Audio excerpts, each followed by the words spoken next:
Hello, Michael here.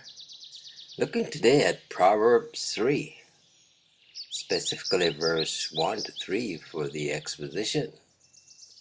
This psalm, which is subtitled, Trust in the Lord with all your heart.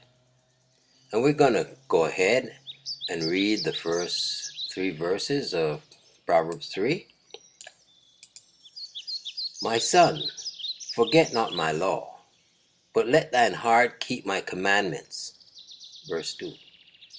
For length of days and long life and peace shall they add to thee. And verse 3. Let not mercy and truth forsake thee. Bind them around thy neck. Write them upon the table of thine heart. And so we look at the exposition. They say this chapter contains a variety of useful precepts enforced by the strongest motives. First, to remember and keep in our hearts the things written in this book, verse 1 and 2. Verse 1. My son, forget not my law, but let thine heart keep my commandments. This inspired teacher is to be reverenced as a spiritual father. His word is to be regarded as a law published by Solomon, but binding on us by the authority of God. We must never forget this law, but make it familiar to our memories, that we may have a guide ready to direct us in every situation in which we may be placed. And when we treasure it up in our memory, we are to keep it in our heart. Richly does it deserve to form the object of our constant love and the subject of our meditation all the day. Our obedience to it must proceed from the heart. What is the difference between good men and false pretenders to religion? To the latter, the religion which they have is a burden. To the former, a pleasure. To the one, the law is a disagreeable restraint.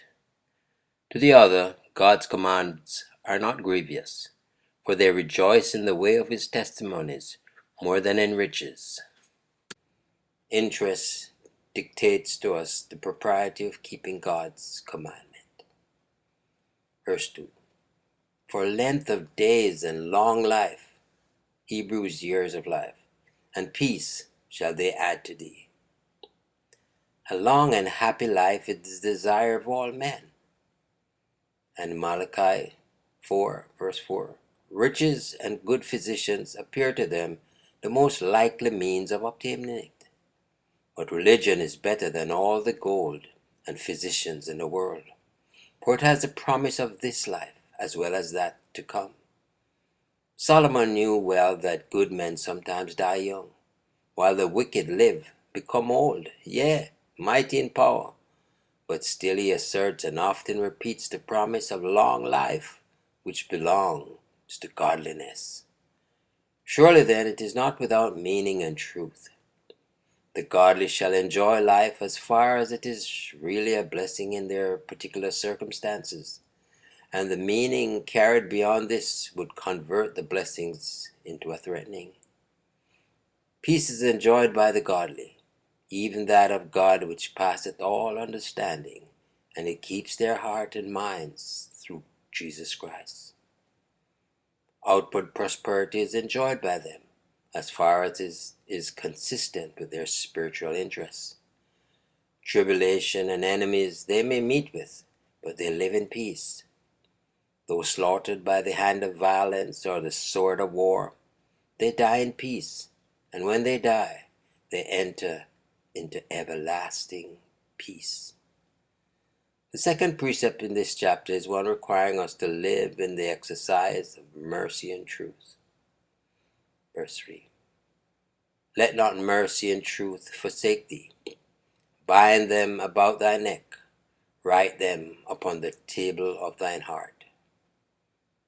Mercy and truth are to be exercised by us in every part of our intercourse with our fellow creatures, however defective they may be in the practice of these virtues to us. They are to be tied about our necks as a precious ornament, to be worn through life and made visible to all men. Our light should shine before men, not for our own praise, but for the glory of our Heavenly Father. But it is not enough to practice mercy and truth, so as to obtain a character for fidelity among men. Our outward acts must proceed from the heart. As the law of commandments was written upon tables of stone, so is the law of Christ written on the fleshy tables of the Christian's heart, by the Spirit of the living God. As workers under the Spirit, we are required to write the law of kindness and of truth upon the tables of our hearts, by maintaining deep impressions of it, by meditating upon the peaceful motives that should excite us to that virtue, and by endeavoring, through the grace of Christ, to have our hearts habitually disposed to all those duties which are the natural fruits of love and integrity. Trust you enjoyed the meditation and exposition on the first 3 verses of Proverbs 3. Michael here declaring yet again, Jesus is Lord. Until next time, be blessed.